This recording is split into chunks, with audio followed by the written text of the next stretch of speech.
Good morning, hope you are well and that you've had a lovely weekend.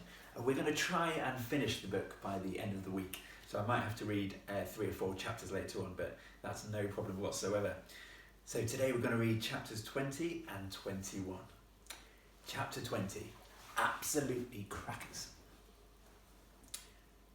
It wasn't until dawn that Soot spotted a figure way off in the distance, approaching the house on a motorcycle.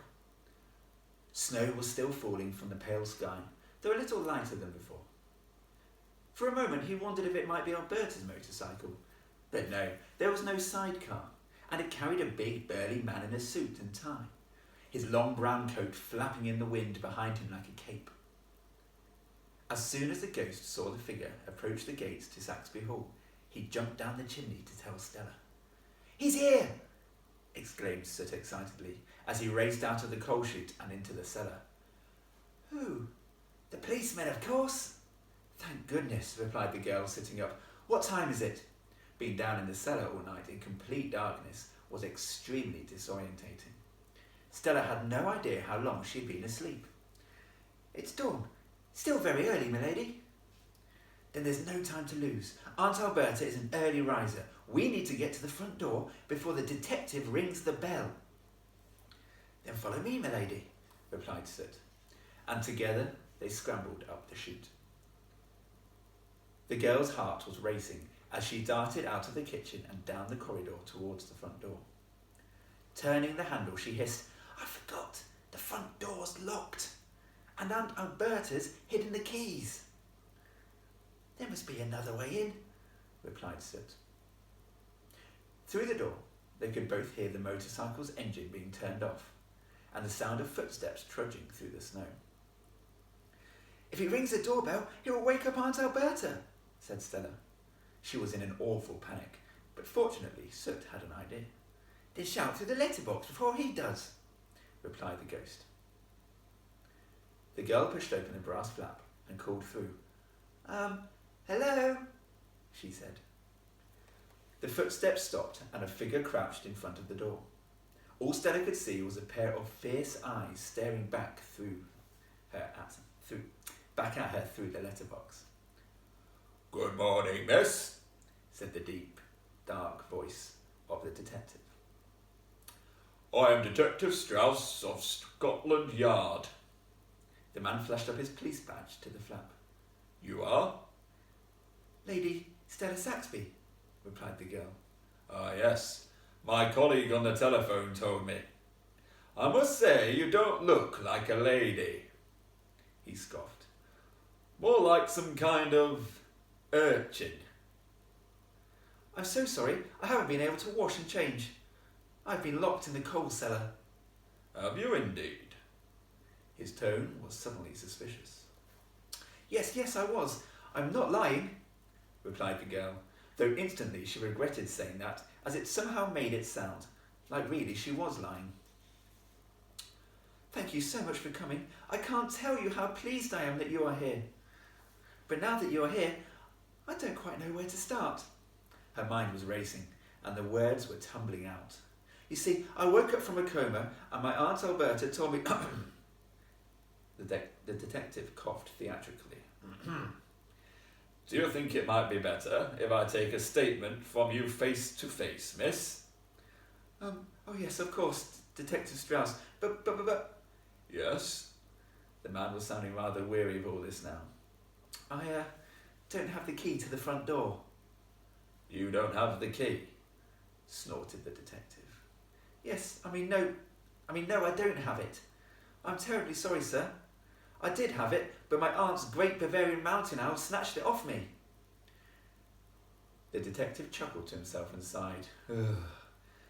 "With respect, miss, your story is becoming more and more ridiculous by the moment." His eyes loomed towards the letterbox to meet Stella's.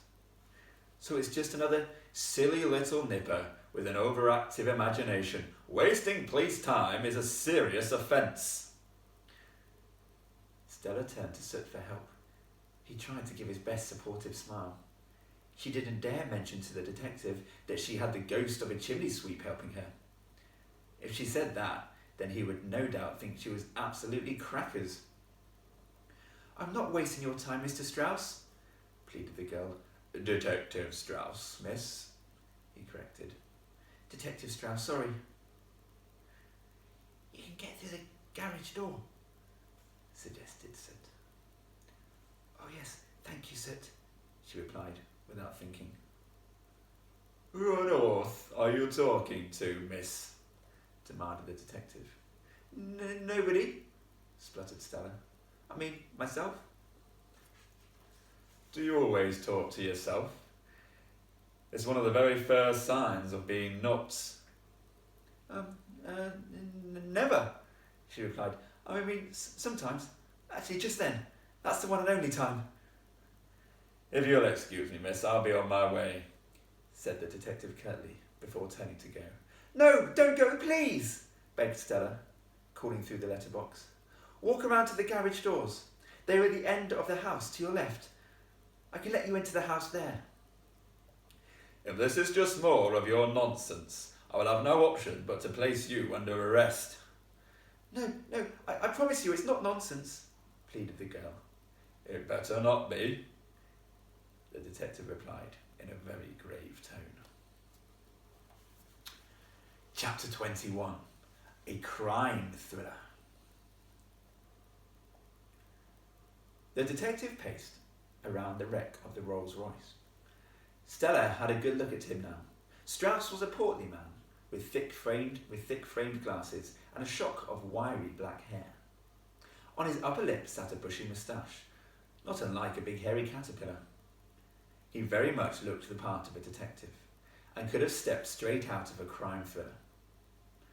A long brown crumpled mac was worn over an even more crumpled grey suit that seemed at least a size too small for him. His outfit was topped off with that detective's favourite, a brown felt hat. Stella watched as the man inspected the damage and made illegible scribbles in his notebook. She caught a glimpse of her reflection in the one window of the Rolls that hadn't been smashed and hardly recognised herself. She looked awful. It was embarrassing to be seen barefoot and wearing a torn and bedraggled nightdress in front of a total stranger, with black coal dust smeared all over her face and in her hair. No wonder the detective thought she had the appearance of an urchin. Right now, she certainly didn't look like the daughter of a lord and lady, and a lady herself. As the girl showed the detective the battered car, Soot had been dispatched to climb down the chimney and into Aunt Alberta's bedroom to make sure she was still sleeping. As soon as Alberta awoke, he was to conjure up another of his ghostly disturbances. Anything to keep the wicked woman from seeing the detective. For now, if Stella could convince Strauss that her aunt was responsible for her parents' deaths, there was no reason why he couldn't race upstairs and arrest her on the spot. He could handcuff her while she slept. The little girl looked on in silence as the detective lifted the crumpled bonnet of the Rolls-Royce and inspected the engine, tapping various parts with his pen. Next, he kicked all the tyres with his foot and knelt down and looked at the undercarriage.